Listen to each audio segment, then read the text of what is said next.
Assalamualaikum warahmatullahi wabarakatuh. Salam sejahtera bagi kita semuanya. Mohon izin saya perkenalkan diri dulu. Saya Muhammad Wildan Firdaus dengan NIM 333624010. Dan di video yang cukup singkat kali ini saya akan membahas terkait kunjungan lapangan yang diadakan pada Cagar Budaya Kota Tangerang pada 18 April lalu.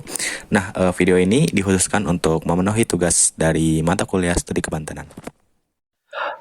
Oke, sebagai titik kumpul awal kami diarahkan pada lokasi Taman Hutan Kota Tangerang yang berada di Jalan Daan Mogot nomor 60, Sukarasa, Kecamatan Tangerang, tepatnya ada di Kota Tangerang sekitar pukul 9 pagi. Nah, untuk pembawaan materi yang satu ini dibawakan oleh dosen pembimbing kami yaitu Pak Mushab. Bapak Mushab menjelaskan mengenai pintu air. Nah, pintu air ini mencakup dua jenis pintu air. Yang pertama ada pintu air sewan dan yang kedua ada pintu air getek. Serta ada satu kanal yang sering dipanggil sebagai Kanal Mukkervaart. Nah, ketiga situs ini merupakan saluran air bersejarah sepanjang 25-30 km yang dibangun oleh Belanda sekitar tahun 1678 sampai 1689 untuk menghubungkan dari Sungai Cisadane yang ada di Tangerang dengan kota Batavia pada waktu itu dan menjadikannya sebagai salah satu jalur irigasi terpenting pada tahun 1700-an di Indonesia. Oke, lanjut pada kunjungan lokasi selanjutnya, kami bersama-sama pergi untuk mencapai sebuah museum yang biasa dipanggil sebagai Museum Juang Taruna, dan museum ini masih tepat berada di Jalan Daan Mogot.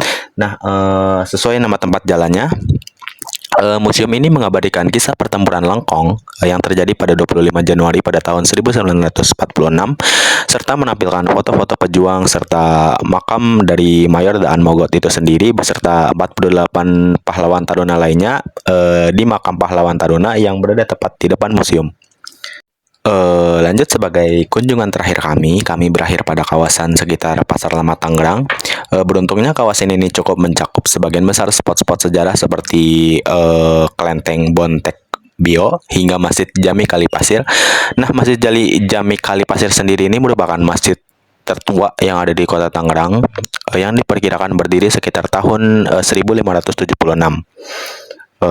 Secara terstruktur, kawasan Pasar Lama Tangerang sendiri merupakan salah satu daerah terpadat dan terpenting yang ada di Tangerang karena merupakan pusat perdagangan tertua, yakni berdiri hampir pada tahun 1800-an dan pusat akulturasi budaya, khususnya pada komunitas Cina Benteng. Lokasinya yang strategis di tepian Sungai Cisadane memudahkan akses dagang menuju Batavia pada masanya. Terakhir, sebagai penutup singkat, mungkin hanya itu deskripsi singkat yang dapat saya sampaikan terkait kunjungan lapangan yang kami lakukan kemarin dan pengalaman yang saya dapatkan begitu luar biasa. Kurang lebihnya saya mohon maaf. Wassalamualaikum warahmatullahi wabarakatuh.